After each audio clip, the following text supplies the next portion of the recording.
నగరంలోని రేకుర్తి డివిజన్ పరిధిలో గల పెంటమ్మ చెరువు సమీపంలో ఉన్న శ్మశాన వాటికలో సమస్యలు నెలకొన్నాయని అధికారులు వెంటనే స్పందించి తగు చర్యలు తీసుకుని సమస్యలను పరిష్కరించాల్సిందిగా అధికారులకు విజ్ఞప్తి చేసిన బీఆర్ఎస్ పార్టీ నాయకులు ఎండి సైఫ్. ఈ సందర్భంగా రేకుర్తి డివిజన్లోని పెంటమ్మ చెరువు సమీపంలో ఉన్నటువంటి శ్మశాన వాటికను స్థానిక డివిజన్ వాసులతో కలిసి పరిశీలించారు.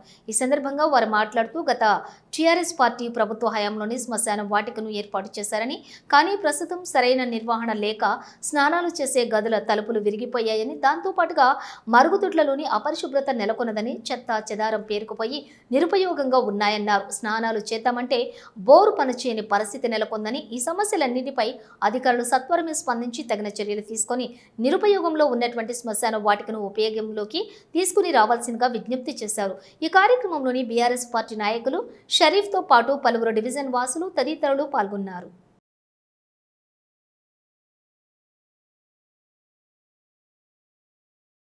రోజు కరీంనగర్ రేకుర్తి కొత్తగా నూతన ఏర్పాటైనటువంటి 20 డివిజన్, మరి ఏదే పక్కన ఉన్నటువంటి 19 డివిజన్ కూడా ఉంది.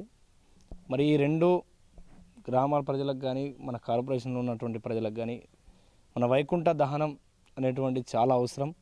మరి గతంలో దీనికి ఏర్పాటు చేసినటువంటి సందర్భంలో కరెక్ట్ మెయింటైన్ చేయక దీన్ని ఈరోజు పక్కకు పెట్టడం జరుగుతుంది. మా రేకుర్తి ప్రజలు రేపు చనిపోతే మరి వైకుంఠ దహనంకి డ్యాము కట్టకో అడ్డు తీసుకోవాల్సిన పరిస్థితి ఉంది.